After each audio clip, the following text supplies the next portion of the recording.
Sometimes you just have to take the dirt road to get where you need to go.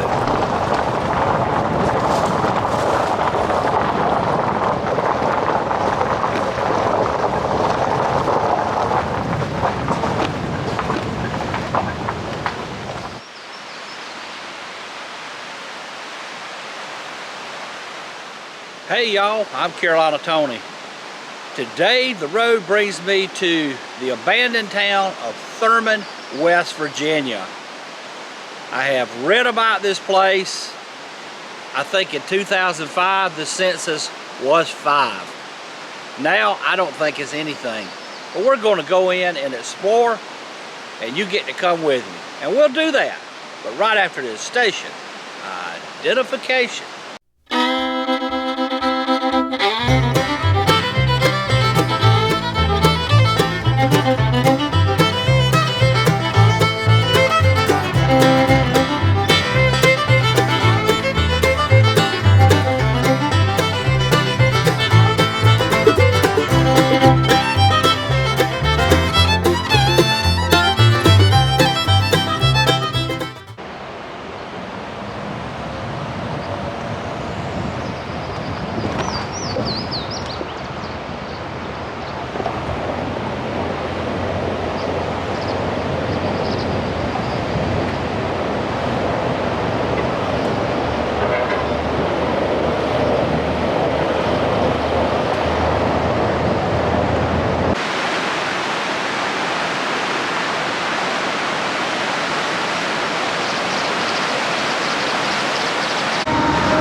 Station was destroyed by fire.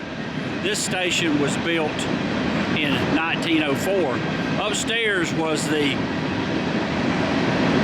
signal tower as well as the station master.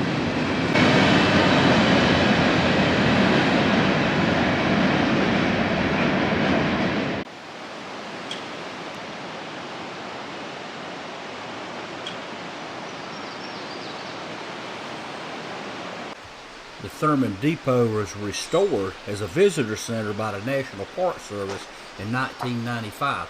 There is the watchtower.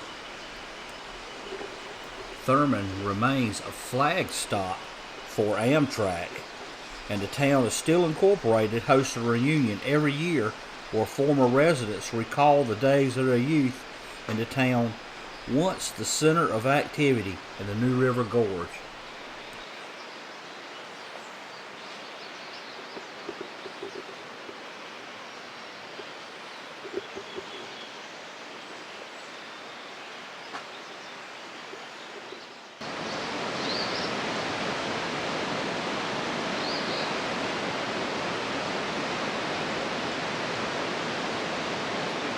The Chesapeake and Ohio Railway was completed in 1873, the same year that Captain W.D. Thurman acquired 73 acres along the railroad.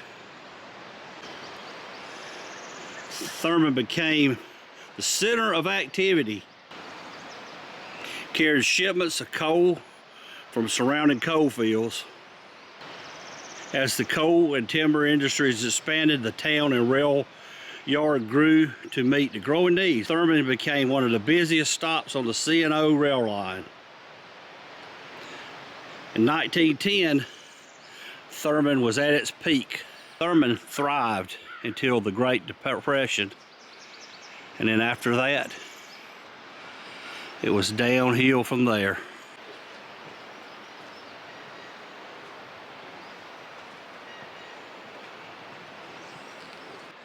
This was a commissary in 1829. Fitzgerald and Company built a commissary to supply hundreds of railroad workers in Thurman. The building later became the post office.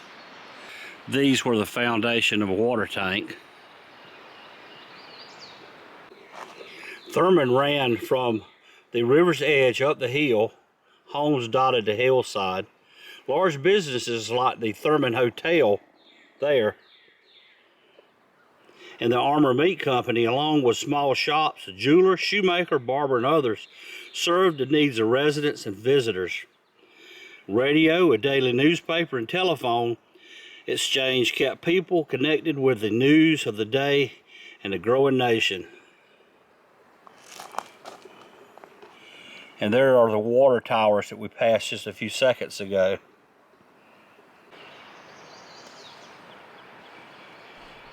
There are 20 park-owned structures in the historic district of Thurmond.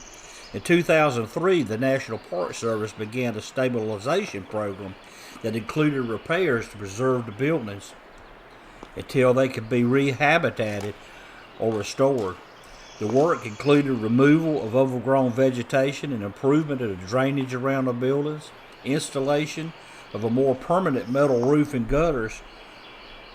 Some additions and porches had to be removed because they were too hazardous, as well as doing a little restoration to the buildings.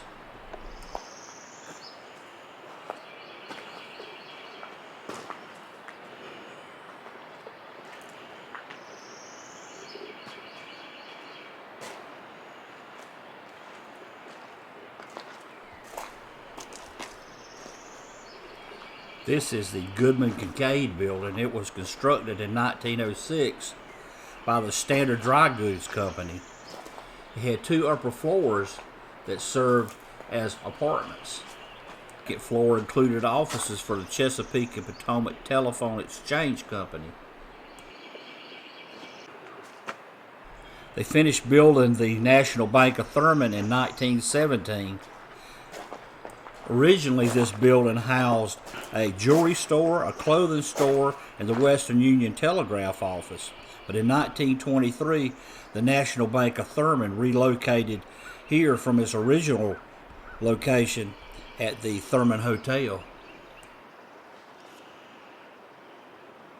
The Thurman Hotel was also known as the Lafayette House, was cutting-edge lodging in its day, boasting over 400 electric lights, steam heat, dining room, ballroom, pool room.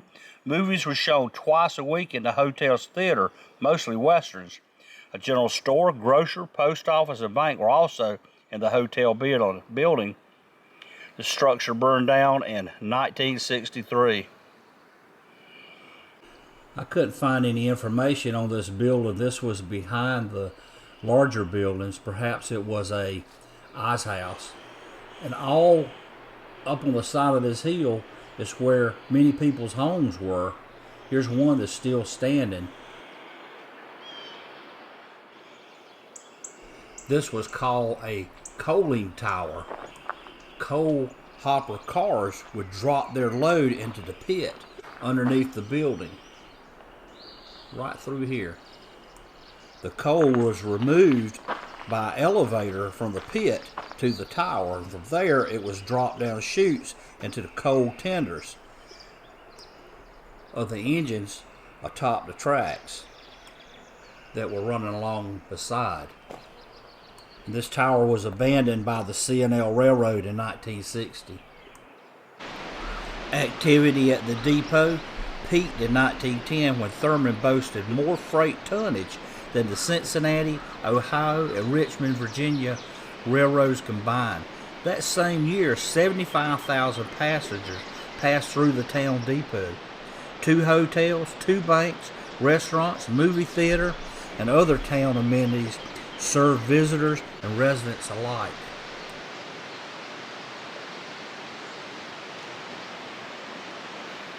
There was an engine house built in 1905 that was the workplace for 50 to 70 men.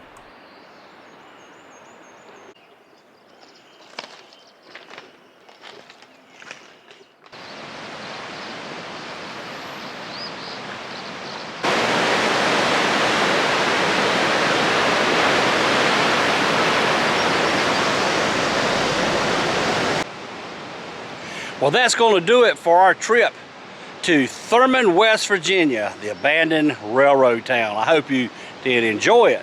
If you did, be sure to give me a big old thumbs up. Be sure to tell your family and friends, and please share this video to help my channel to grow. Until next time, y'all have a good day.